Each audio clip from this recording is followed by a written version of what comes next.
இன்றைக்கி வீடியோ இதை பற்றி தான். இதை பற்றின ஒரு ஸ்டோரி உங்ககிட்ட ஷேர் பண்ண போகிறேன். பட் அதுக்கு முன்னாடி ஃப்ரீ டைம்லேயே ஒரு நல்ல இன்கம் எப்படி ஜென்ரேட் பண்ணுறதுன்னு உங்களுக்கு சொல்லித்தர போகிறேன். ஓகே கேஸ், இப்போ நம்ம வீடியோக்குள்ள போகிறதுக்கு முன்னாடி ஒரு யூஸ்ஃபுல்லான விஷயத்தை நீங்கள் தெரிஞ்சுக்கோங்க. கண்டிப்பாக எல்லாரும் யூஸ்ஃபுல்லாக ஜஸ்ட் சிம்பிளாக இன்ஸ்டாகிராம் வச்சு ஃபேஸ்புக் வச்சு ஒரு போஸ்ட் போட்டு ஒரு டேக்கு 200 to 300 ஜாயின் பண்ணலாம். ப்ளஸ் இது ஒரு 5 மினிட்ஸ் தான் ஸ்பெண்ட் பண்ண போகிறோம் அப்படின்றதுனால யார் வேணால் பயன்படுத்திக்கலாம் இந்த ஆப்பர்ச்சுனிட்டி. இது கொஞ்சம் டீட்டெயிலாக பாருங்கள்.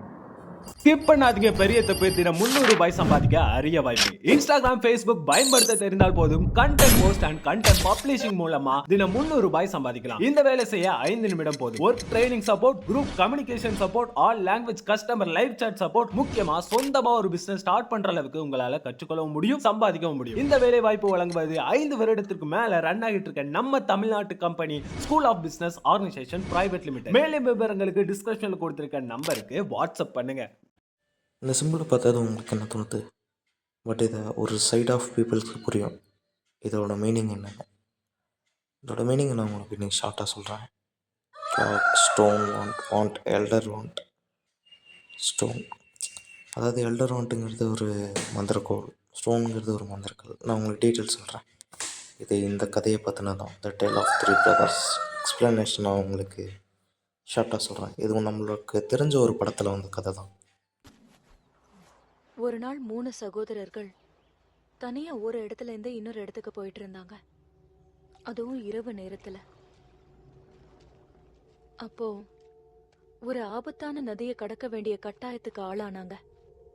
அவங்க கத்துக்கிட்ட மாயாஜால கலையை வச்சு 3 பேரும் மந்திரக்கோலை தயாரிச்சு அது மூலமா ஒரு பாலத்தை உண்டாக்குனாங்க. அந்த நதியை அவங்க கடக்கிறதுக்கு முன்னால அவங்களோட பாதையை மாய உருவம் ஒண்ணு வழி மறைச்சது. அதுதான் மரணம். சாதாரணமா இந்த வழியா வரவங்க நதியை கடக்க முடியாம அதுல மூழ்கி இறந்துடுவாங்க.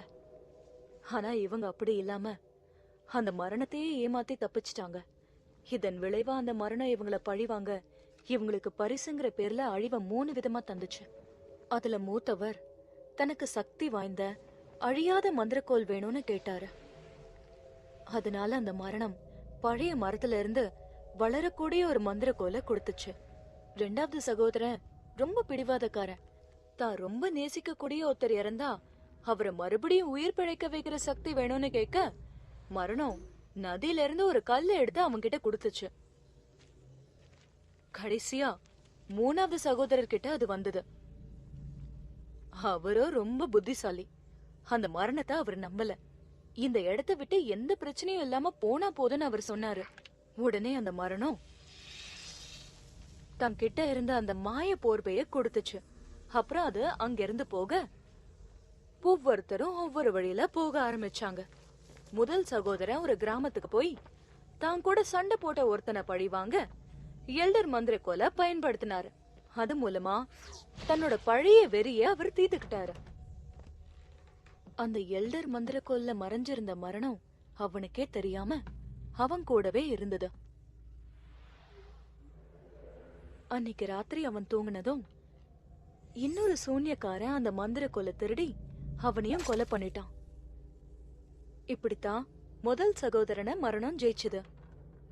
2வது சகோதரன் வீட்டுக்கு வந்து கையில இருந்த கல்ல 3 தடவை உருட்ட அவன் கல்யாணம் பண்ணிக்க ஆசைப்பட்டு அது முடியாம இறந்து போன தன் காதலிக்கு உயிர் கொடுத்து சந்தோஷப்பட்டான். ஆனா அவளோட நடவடிக்கையில பெரிய மாற்றம் ஏற்பட்டு ஆளை மாறி போக ஏமாற்றம் அடைஞ்ச 2வது சகோதரன் தற்கொலை பண்ணிக்கிட்டான். இப்படிதான் 2வது சகோதரனையும் மரணம் ஜெயிச்சுது.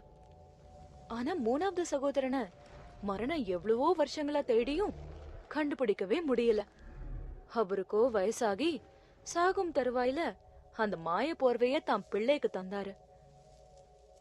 சந்தோஷமா வாழ்ந்து முடிச்சிட்டோம், இனிமே அனுபவிக்க எதுவுமே இல்லைங்கிற நிலையில அவரு அன்போட மரணத்தை ஏத்துக்கிட்டாரு. அதேதான், அவங்க தான் மரணத்தை வெல்பவர்கள். இந்த ஸ்டோரி மூவிலையும் கனெக்ட் ஆகும். வோல்டமோர்ட் பவருக்காக ஆசைப்பட்டு செத்துருப்பான் மந்திரக்கோள். ஸ்னேப் லவ்க்காகவே செத்துருப்பான். ஹாரி பாட்டர் இதை 3ஐயும் வச்சு தீய சக்திகளை அழிச்சிருப்பான். படத்துலேயே இது முக்கியமான ஒரு பிளாட்.